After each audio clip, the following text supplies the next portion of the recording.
Hello students of class 7. Today let us learn the continuation of chapter 20, that is state government from civics. Well, in the previous classes we have discussed about state legislature, including the qualifications of the members of state legislature, the session of state legislative assembly, and the power that has been given to the state legislature.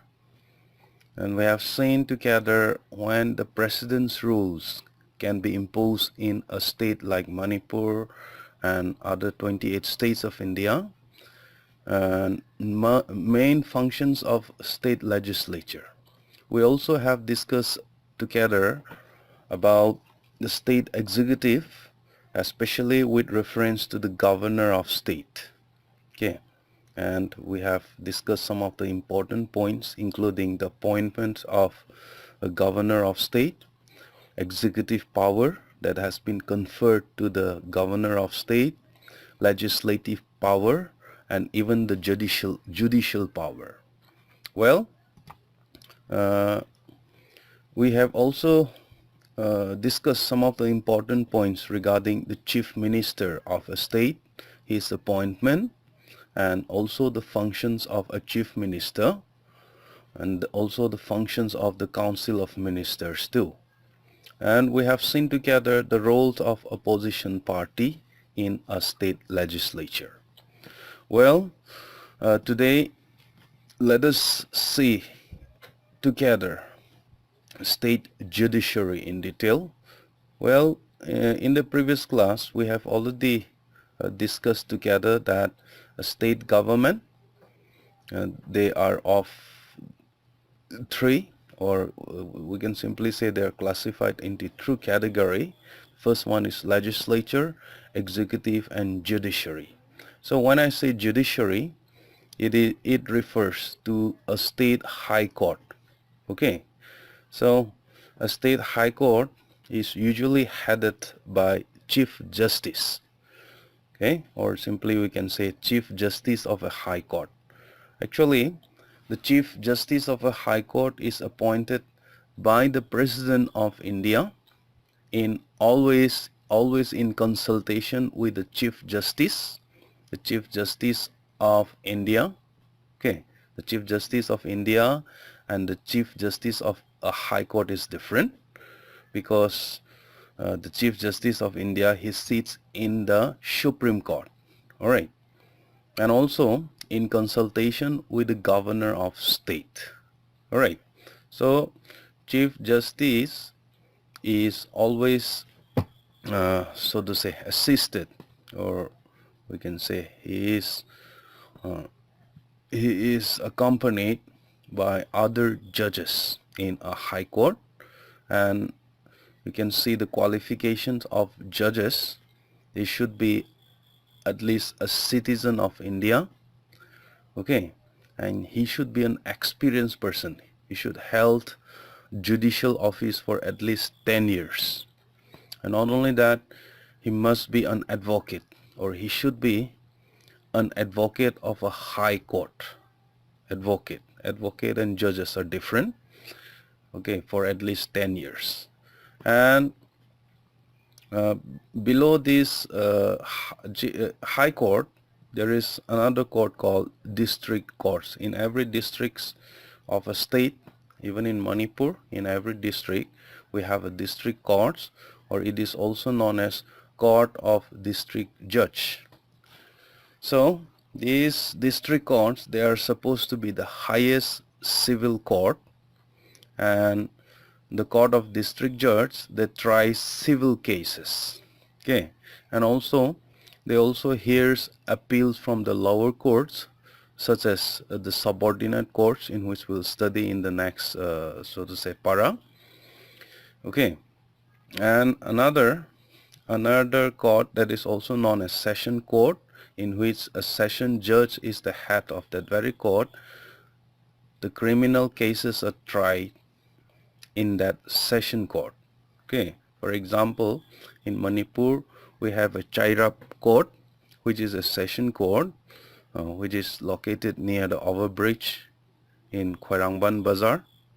Alright, so they try criminal cases, and the district court, they try civil cases, so that is different. And we also have other subordinate courts, or which we call as the lower courts, such as Munsif courts, revenue courts, Nyaya Panchayat, and Lok Adalat. These are some of the important subordinate courts that we have in India. Well, we have already discussed about the three, so to say, the three divisions of the state government. The first one is legislature, executive, and judiciary. So, as a citizen, as the people of India, we always expect a good thing from them. So, what are some of the expectations of the people from the government? People expect the government to work for their welfare. That means the government in a democratic society like India, these government have been chosen. The government have been installed in order to work for the welfare. Okay, so the people always expect them to provide education, health services, okay, health services for giving a good health to the people, and employment. You know what an employment is, and housing for all, so to say, for all the citizens of India, and even electricity, okay, the power supply that we receive in our homes, in our schools, and in our offices. And also the people expect the government to construct a very excellent road for the citizens of India. So these are some of the expectation of the people from the government. So we'll just take one of the expectations, say for example health services. So health means free from illness. The simple words, we can say it is a free from illness. So in order to avoid illness, we need many facilities. Okay, a person cannot be ill. If he is ill, he won't be able to work. All the people of India are the assets of our society. They are the assets of a country. So people should not get sick. Okay, in order to avoid all this illness, we need so many facilities. Some of the facilities are hospitals. Here you can see from the picture, health clinics or diagnostic centers. And also we need laboratories, or simply a lab. Okay, a medical lab. We also need ambulances to carry sick person to the hospital. We need blood banks, etc. On the other hand, we also need health workers such as doctor, nurses, and other health workers. All right. And we also need medicines and equipment. Even if we have all these facilities, but if we don't have medicine and equipments, so the health services will become meaningless. So we always need medicines and equipment. So you can see from the picture, medicines, okay, medicines for different diseases, and also equipments, okay, equipments like for example ultrasonography is a medical equipment, is it not? Stethoscope is an equipment. So all these type of equipments we need it. Okay, so there are two types of health services, public health services versus private health services. So these are the two different types of health services that we have in our country. Public health services, these services are a chain of health centers and hospital run by the government. One of the best example is a Regional Institute of Medical Sciences, okay, in the Imphal West, and you might have heard RIMS and JANIMS, okay, Jawaharlal Nehru Institute of Medical Sciences. These are all public health services. On the other hand, Private health services, they are run by private firms or by the private companies, so to say.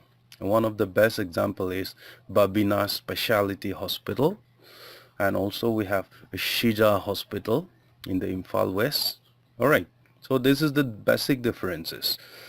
And public health services, they aim at providing quality health care services, either free or at a low cost. So as far as the pricing of these health services is concerned, the public health services always aim at providing quality health as well as healthcare services, so to say, either free or at a very low cost. Whereas in the private health services, the services are run for profit. Okay, and the cost of these services are usually very, very high. So if you go into a private health services, like for example Babina Specialty, the cost of the services will be very, very high. Okay, so the next point, these public health services, they cover both rural and urban areas. Okay, they are located in the urban areas, in towns and cities, as well as they are located in the villages and small towns. Whereas the private health services are mostly, they are located in the urban areas. So these are the three differences, 3 points of differences between public health services and the private health services. Well, for today, let us just wind up here. I wish to learn, all of you, to learn all the notes from the study materials which I have sent you in your WhatsApp group. Okay, and you try to copy it down to all the question and answers which I have sent you up to the last. Next class we will start with a new chapter from history, most probably. All right, I'll just send you a message. I'll give you a notice on this. Okay, and also please subscribe to my YouTube channel. May God bless you. Thank you very much for participating in this learning.